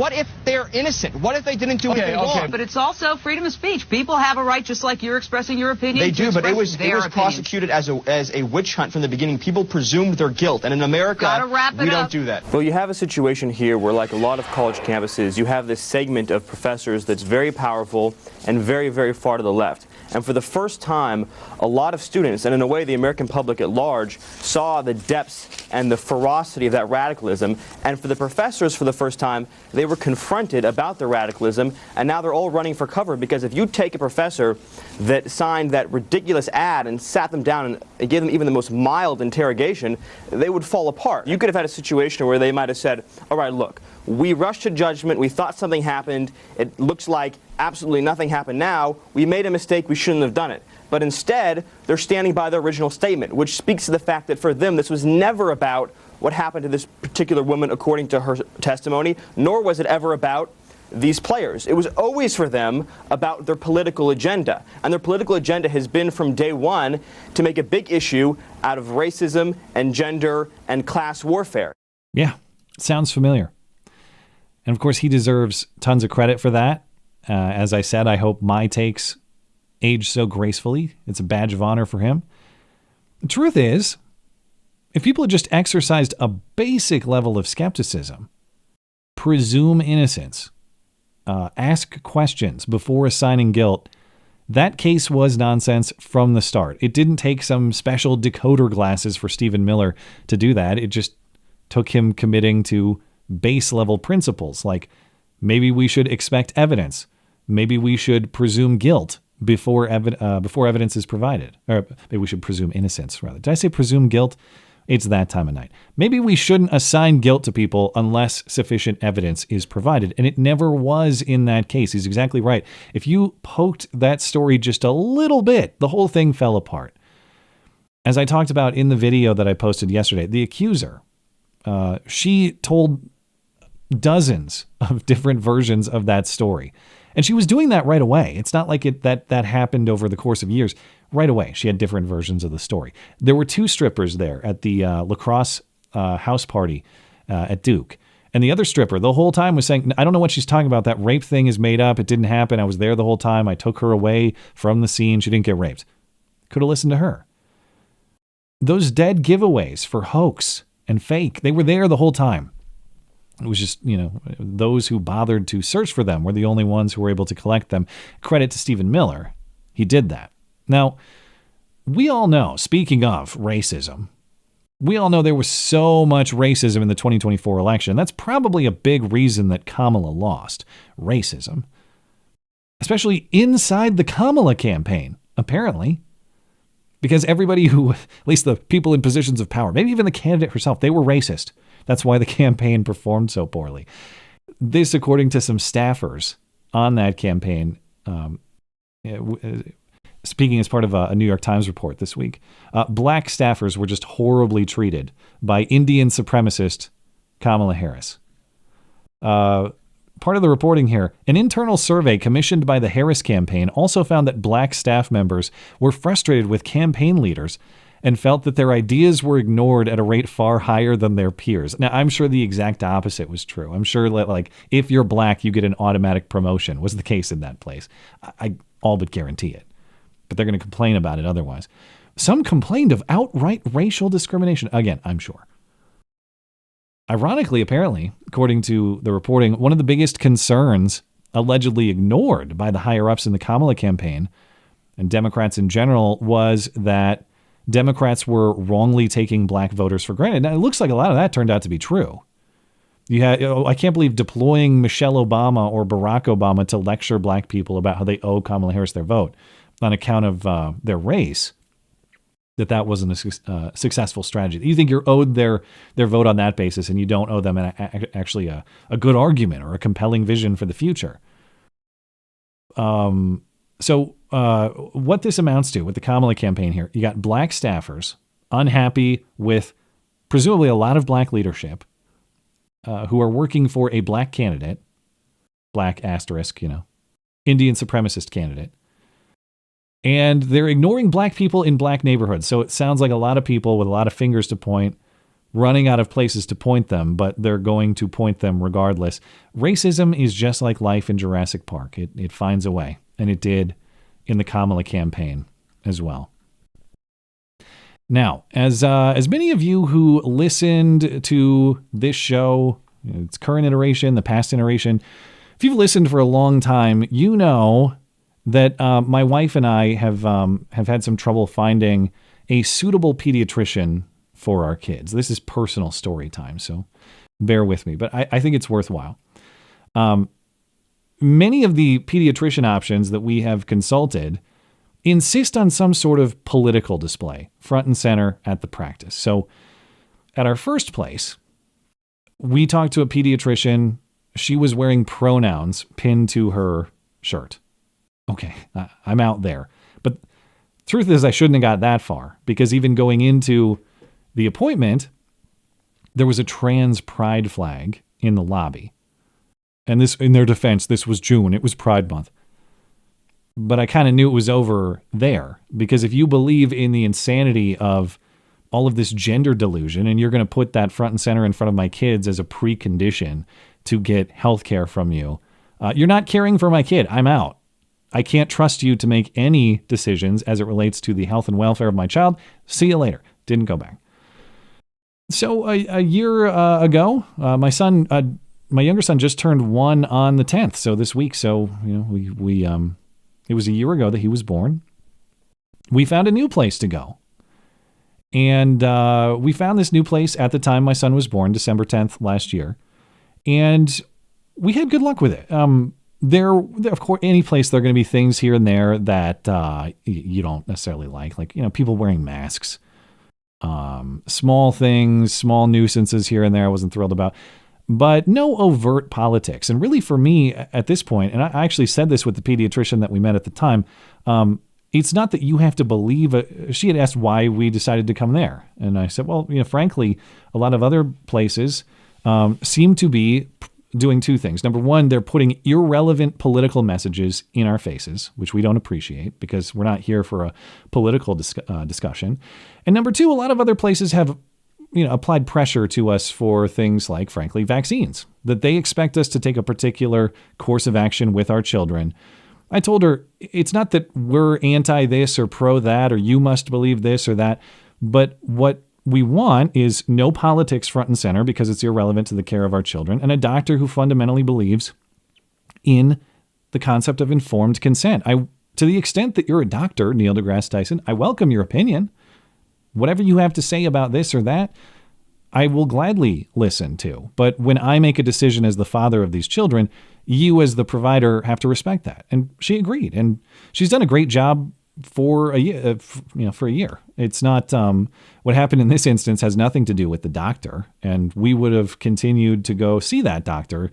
I'm going to have to see how I resolve this issue. But that's kind of where we thought we're in a good spot. But we take our youngest son to his 1-year checkup on Thursday. And I thought I was clear of having political propaganda shoved in my face while taking my kids to see a doctor. Apparently not. So let me cue this one up here first. I got a couple images that I took that illustrate the problem. So this is in the lobby at this particular healthcare practice. And I've taken out any identifying information because I don't want these people targeted. I just want to talk about the ideas here. And I'll emphasize this is in the pediatrics part of the building. This is a clinic with many different specialties, many different types of care they offer. This is at the door to get in to see a pediatrician. It is climate change propaganda. We're not doing gender anymore. We're doing climate change propaganda to see the pediatrician. Listen to this insanity. I'll zoom in here. I know my photos aren't the best because I was shaking with rage looking at these, so they came out a little bit blurry. But climate change is a health issue. Climate change is healthcare. So, political activism is the same thing as, checking my infant son for basic health indicators. Thank you. Your activism is really saving his life. I appreciate that. But just the title right there, that is an acknowledgement that this is political. often the defense of this sort of stuff, oh, it's not politics. What are you talking about? That's just science. That's not politics, bro. There's nothing political about it at all. Obviously not. Because the fact that their point one, their headline there, their attention grabber, what you're supposed to see immediately, it's trying to reframe something. And it tells you they're not actually being honest about that messaging. They have to tell you, point one, climate change isn't politics, it's health. Why do they have to do that? Because everybody knows it's politics. And people don't think about it as health, okay? If they had a lobby graphic like this, and it said point one, like the headline, heart attacks are a health issue. Blood clots are a health issue. Broken bones. Did you know broken bones are a health issue? You wouldn't say that. Why? Because everybody knows that. The reason you have to say this first is because it is not commonly understood to be a health issue. By this logic, everything is a health issue. The more taxes I give to the taxation is a health issue. Why? The more I give to the government, the less money I have to spend on the health of my kids. It's a health issue. The clinic's bills for this pediatrics visit, that's a health issue. Again, the more money I have to give to this clinic, the less I have to spend on the health and welfare of my boys. So your billing department's a health issue. Look at the quote from a doctor below the headline there. This is truly insane. This was like jaw-dropping crazy to me. From a doctor. We'll leave him anonymous, but he is cited on the graphic. The evidence that climate change is a health risk is overwhelming. Not talking with our patients about it is like not talking about smoking. Climate change, smoking, same issue, same health threat to your kids. Even if I grant that climate change is dangerous to the health of my sons, which I don't. One is something I can control directly, smoking. I could not smoke at all, or at least in the presence of my boys. The other is a global issue. I can't control the weather to protect my children. And I certainly can't pay more taxes, as implied that I should do, I can't pay taxes to control the weather to protect the health of my children. And of course, I strongly dispute the premise that secondhand smoke is a danger comparable in any way to a slightly hot day sometimes in terms of the health of my children. And who are they citing? Who are they citing for this information? It's small, but they're citing the San Francisco Department of Public Health. So the same people who think gay sex and AIDS are in general perfectly healthy. The same people who think we should give more drugs to junkies, actually. The same people who think masks did a damn thing for COVID and threatened you with legal action if you disagreed. These people clearly know that climate change is going to burn my kid alive. And the solutions, you got the solutions at the bottom here. The solutions are what? Reducing emissions. What does that mean? Charitably, they want me to, I guess, not drive my car to come to their clinic to allow them to assess the health of my children and pay them. I guess they don't want jobs. I don't know. But how are you going to, does it really matter if I, Matt Christiansen, drive a couple miles to this clinic in terms of a global, like that's going to stop or reduce global warming? No, what they mean is regulation to handle emissions. Pay them more money. Give them more control. Let these people use government to micromanage your life. Don't parent your own kids. Let these people do it for you by force. Or, of course, your children will die of climate change cancer, like they'll die from lung cancer if you smoke. But there's a second one. That's not the only image, okay? If you think I'm going full autism on this one display, there's another display, okay?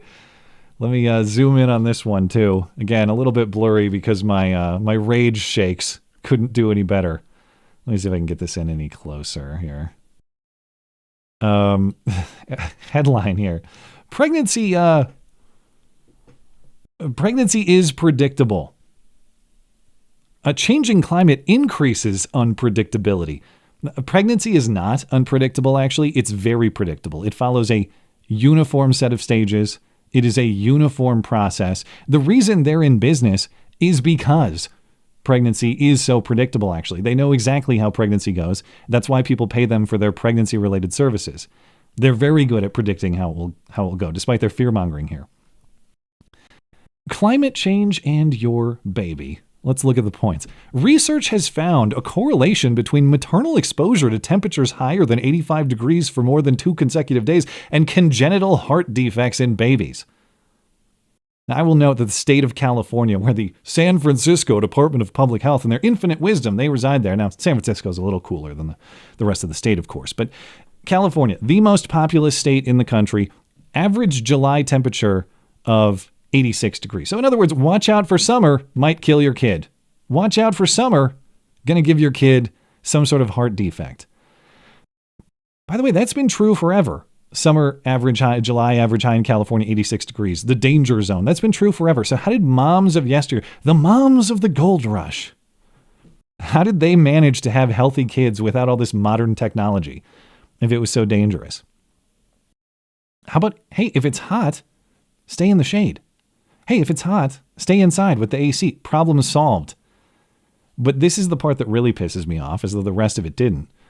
This quote on the top of this display: navigating motherhood in climate change is not easy. This is a quote from this mom, I guess. Julia. Navigating motherhood in climate change is not easy. When the air clouds with smoke, I feel fear. Fear for my own health and for the health of my unborn child. Why are you, the provider, encouraging my wife to feel fear for something outside of her control or outside of my family's control? Pregnancy is stressful. Pregnancy is hormone fueled. We as a family come here for your reassurance, for your competence, for your making everything okay, actually. And you're telling us, no, we should live in fear for your ideological betterment, to suit your ideological preferences. That is absolute lunacy. In what other context do we allow doctors to fearmonger to us in this way? Here are some, pregnancy best practices, but don't really worry about it. I mean, the world's going to burn up in hellish apocalypse very soon anyway. Thank you. I appreciate that. Why am I paying you again? And the truth is, believing this crap will harm your kids, actually, at least relatively, compared to baseline. Because you know what provides prosperity for kids and everyone else? Energy. Cars to drive them around. Trucks to bring them food. Manufacturing plants to process that food, produce that food. And by the way, manufacturing plants to make all the medical crap in this building, all the technology that you guys use to assess the health of my kids. You cut out energy sources or greatly reduce energy production in the name of this delusion, suddenly life is a lot harsher and a lot more dangerous. Bad energy policy means harder lives for everyone, mom and baby included. They act like it's just, I'm not even saying, like, obviously I want clean energy. I think everybody does. It'd be great if we had the most efficient, least environmentally damaging energy sources possible. But they act like these things are just so easy without any trade-offs. Oh, do what we say about climate, and there will be no costs whatsoever. Your family will only benefit, so it's very obvious. No, it's not. No, it's not. The technology to do what you want to do does not exist at scale and at a cost to make it happen in the way you're describing. Could it in the future? That'd be great. I hope we get there. But you propagandizing me and my wife into fear about fossil fuels or something, irrelevant to the care of our kid, and it's pursuant to a delusion. None of this stuff is true. It doesn't exist. You're acting like it's so easy. It's not. You're living in a fantasy. But more than anything, what in the hell do you want me to do about it? The healthcare provider in this case. What do you want me to do about it? You want me to vote the way that you want me to? And if that is what you want from me, you're putting that display front and center in the lobby. It's something my family has to encounter before we actually get to the doctor.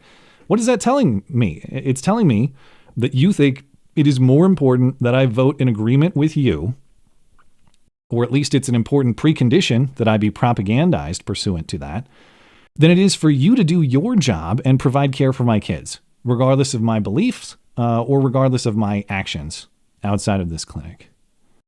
So what am I going to do? Am I going to do a painfully long podcast segment about it? Yes, I am. This is my equivalent of a strongly worded letter. No, I will actually sincerely investigate. We went through and we did our appointment with the doctor. And again, I have no reason to believe this is actually our doctor's personal fault. I think it's somebody at the clinic who's higher up and handles that sort of thing. So I'm going to do my best to investigate with the clinic why this is there, what exactly the intent of this is, and should I expect to see more of this stuff? I'm not going back to them like, you better do what I say or I'm taking my business elsewhere, because that sort of threatening thing, number one, is kind of cringe. Number two, it doesn't usually work. And I actually do care about maybe changing some minds here. Not that I'm entitled to. It's their property. Do what you want, I guess. But I do want someone who's in position to understand this. And again, I don't think that's our doctor. I think that's someone else at this particular clinic. Understand, like, we came to this clinic because we were politically propagandized elsewhere. And one of the greatest things about it, now we've no dispute with the care we've received, no dispute with the doctor. And frankly, you have a very beautiful lobby full of amazing photography. It's very spacious. If I were to build a medical lobby, it would look exactly like this because it's well done. I just don't want to be propagandized as a precondition for bringing my kids to the doctor. And we came here specifically because other places did that to us. And you held us here because you didn't. It's not even about, like, trust me, I don't want a Gadsden flag in the lobby. Like, lower taxes are a health issue. I kind of believe that, actually. But that doesn't, I don't want politics front and center. I just want to take my kid to the doctor, whether I agree with the politics or not. And I want somebody at the clinic to understand that. I'll have to figure out who that is and how I initiate that conversation. But I do plan on doing that. Because I think it's important to talk about this sort of stuff in my community. I also feel like just ghosting on this doctor would be kind of unfair insofar as I think she's done a good job and hasn't done anything wrong to our kids or to us. To disappear without explaining why potentially lead her to believe that she did something wrong. And I don't really want her to think that because she didn't. So I'm going to have to figure out how to navigate this. But I don't know, man. I just want to take my kids to the doctor. Can I not have this stuff thrown in my face every time I try to? But there's my story. Thanks for listening to it. Great story. Compelling and rich. And anytime I tell these sorts of stories, I do get a few emails from people who have similar experiences or potential advice on how to navigate it. Of course, I always welcome thoughts in my email inbox. You can find it in the description. You can find it on my website, mattchristiansenmedia.com. All right, let's give a quick refresh on our super chat, and then we'll call it a night. Let's see. Internet guy. Thanks for supporting the show. Actually, I'm breaking the rules here, but he says Casio Tone for the Painfully Alone absolutely rips. Dude, I haven't heard that name since high school. That was like a time machine when he just brought that up. So, yeah, I totally forgot about that. Lord Stockingham Puppeton III. I guess this is the one in the laundry pile. I wouldn't ever want to threaten that charming super chat fellow's position, but I'd love to make an appearance on the show myself sometime. Okay. I don't think we're ready for sock puppets just yet. That's a production conversation that'll happen off air, but thank you for your support for the show. Let's see. Over on Rumble, Hillbilly Deluxe says, "Hey Matt, it sounded like you were mystified about wassail. Wassail is a hot mulled cider, ale, or wine beverage with added spices. Cinnamon, ginger, whole cloves, lemon, and apple slices are common. I don't think I've ever heard of it. I don't think I've ever had it. So I'll have to check it out. Hey, if it's not eggnog, it is by definition a superior holiday beverage. That's disgusting. So I would give it a chance. I've just never heard of such a thing. Or is it even Christmas specific? I don't know. That's new to me. Neon, this is the one I can never pronounce. Neon Acropolis. Try that. 666.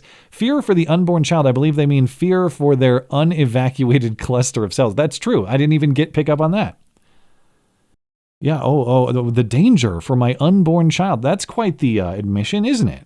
I would imagine many of these people believe that if you were to abort that child for fear of climate change, that would be just your decision. There's no moral consideration there at all. You can straight up murder that kid. Your body, your choice. And it does say unborn child. You can see it there at the top. Murder that kid. Your body, your choice. No big deal. But God forbid that child suffer a climate change hell while in utero, because that's different for some reason. Who knows? Thank you, Mr. Unpronounceable Name. Neon Necropopulous. Going with that. Hottie Twerkman. Why throw banana peels around the Pelosi residence when here's another word, the inconspicuity, being inconspicuous of pooping hobo is an option. I was thinking of, obviously I didn't spend a ton of time on my Nancy Pelosi jokes, but I did think about them a little bit, and I was like, banana peels, I don't know. What would a banana peel joke be? Maybe she slipped on like George Floyd's banana peel. Maybe she carries around George Floyd's banana peel as a relic or to honor George. I don't know where I was going with that. You could see why I scrapped that joke, because it didn't come together. But if someone can tie together Nancy Pelosi slipping on George Floyd's banana peel, you'll do better than I did with the premise. Hillbilly Deluxe helping me out. Thank you for the pronunciation guide. His name is Neo Necro Populous. Thank you. Yeah, without the capital letters, it looks like neon or... Yeah, it's a tough one. But I do the best I can, and thank you for the guide. Neo Necro Populous. Very much appreciated. We love you. You're very special. All right, we'll give a quick refresh here. DLive looks good. Odyssey. What do we got on Odyssey?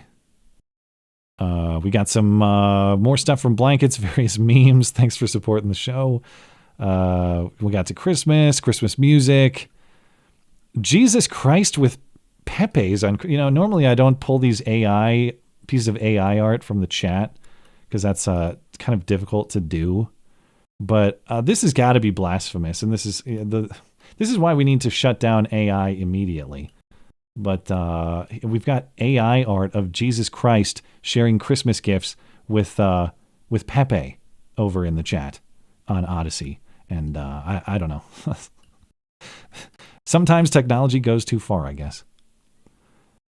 Also says, Matt, did you hear about the explosion that happened in Syria? I did not. I haven't followed up much on the Syria story this week. Obviously talked about it last week with the ousting of Assad and sort of the lack of clarity about what's going to happen next. But let me give a quick Google search and we'll see if I can get any of that news. Syria explosion.